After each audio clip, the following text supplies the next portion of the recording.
Muchos inmigrantes empezaron su viaje de América con la puerta briosa que es Ellis Island. Ellis Island opened January 1st, 1892. Rights and responsibilities. How was it that America called themselves civil and humane when immigrants from around the world came to America to have a better life? When they had arrived to the mythical Ellis Island, they were ill-treated. They came against all odds, but for some small and overlookable detail, they were thrown in jail, and after enough time had passed, they had been sent home to the place that they were running from. What right did the officials possess? What rights did the immigrants possess? Who can be held responsible? Ellis Island is located southwest of Manhattan in New York City. Immigrants to Ellis Island came from many parts of the world, including Italy, Russia, Hungary, Germany, Ireland, Sweden, Greece, Norway, Scotland, France, Czechoslovakia, Bulgaria, Wales, Finland, Switzerland, and many other places. Carla Montag, an excerpt from her diary. I was 16 when I passed the Statue of Liberty. It was an early morning sunrise when I first saw her. Everyone was standing on the boat and was very excited. She gave me a comforting feeling that I was here. I had made it. I had arrived. Immigrants from all over the world lined up and waited for hours for their chance at freedom. They had a dream to someday live freely.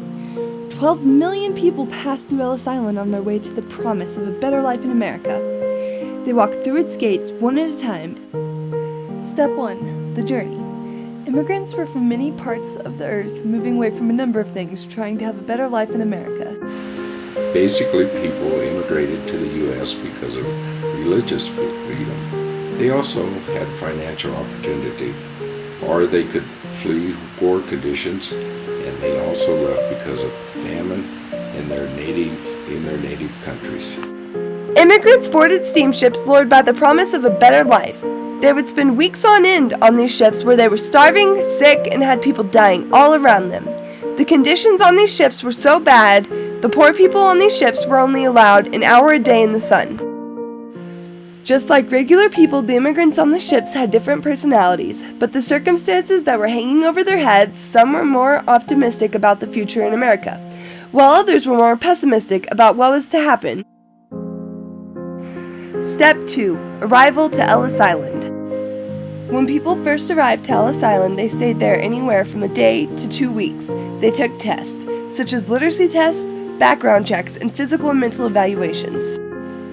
When in New York Harbor, the immigrants sometimes would have to spend days on the ships before a doctor could make it to the boat and determine whether they could go through to the island or had to be quarantined or taken to hospitals. Upon arrival to Ellis Island, people were commonly ill-treated. They were made to do ridiculous tasks as well as publicly humiliated because of the state of being that they were in. Men and women were subjected to embarrassing medical examinations by complete strangers in front of complete strangers.